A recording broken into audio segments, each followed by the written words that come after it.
मुंबईमध्ये पवई भागामध्ये महानगरपालिका अतिक्रमण पथकावरती जोरदार आक्रमक असा हल्ला झालेला आहे। दगडफेक झालेली आहे आणि या दगडफेकीमध्ये 15 ते 20 पोलीस आणि पोलीस कर्मचारी त्यासोबतच महानगरपालिकेचे कर्मचारी जखमी झाल्याची प्राथमिक माहिती मिळते आहे। भीमनगर भागामध्ये अतिक्रमण तोडण्यासाठी पालिका पथक हे पोलीस बंदोबस्तामध्ये आलेलं होतं, मात्र त्यांना स्थानिकांनी विरोध केला। हा वाद टोकाला गेला आणि पोलीस तसंच पालिका अधिकारी कर्मचारी यांच्यावरती जोरदार दगडफेक सुरू झाली। 2 महिन्यांपूर्वी या झोपडपट्टी भागामध्ये आगीची घटना घडलेली होती।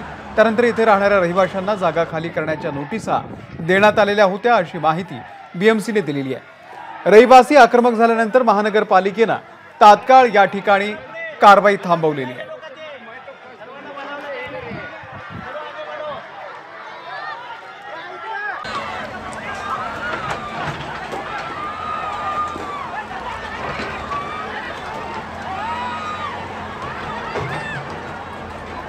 तर मुंबईतल्या पवई भागातली ही घटना आहे। सत्यम सिंग आपले प्रतिनिधी या संदर्भातले अपडेट देतील। सत्यम, तुर्तास तरी ही कारवाई थांबवण्यात आलेली आहे।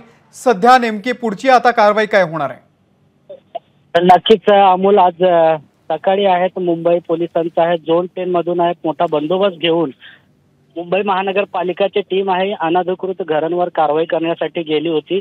पवई परिसरात भीमनगर या झोपडपट्टी आहेत मोठ्या प्रमाणात भीमनगर परिसरात। मात्र याच वेळी आहेत तिकडचे लोक आहेत त्या कारवाईला विरोध करत होते पालिकेचा। मात्र पोलिसांचा मोठा बंदोबस्त असताना देखील त्या ठिकाणी पालिका आणि पोलिसांवर स्थानिक लोकांना त्या ठिकाणी दगडफेक केला। त्यामध्ये काही पालिका कर्मचारी आणि पोलीस जखमी देखील झाले आहेत। त्यांचे सध्या जवळच्या रुग्णालयामध्ये उपचारासाठी दाखल करण्यात आलं आहे। खरं तरी दगडफेकच्या घटना झाल्यानंतर त्या ठिकाणी आहेत मोठा तणावाचं वातावरण निर्माण झालं होतं। परिस्थिती नियंत्रणात आणण्यासाठी पोलिसांनी तात्पुरता जी कारवाई होती आजची ती थांबवली आहे। सध्या त्या ठिकाणी मोठा बंदोबस्त लावून आहेत लोकांना समजावण्याचा प्रयत्न पोलीस आहेत या ठिकाणी करत आहेत। अमोल, नक्कीच अपडेट घेत राहू। सत्यम, तुर्तास धन्यवाद या माहितीबद्दल। बघा नीट,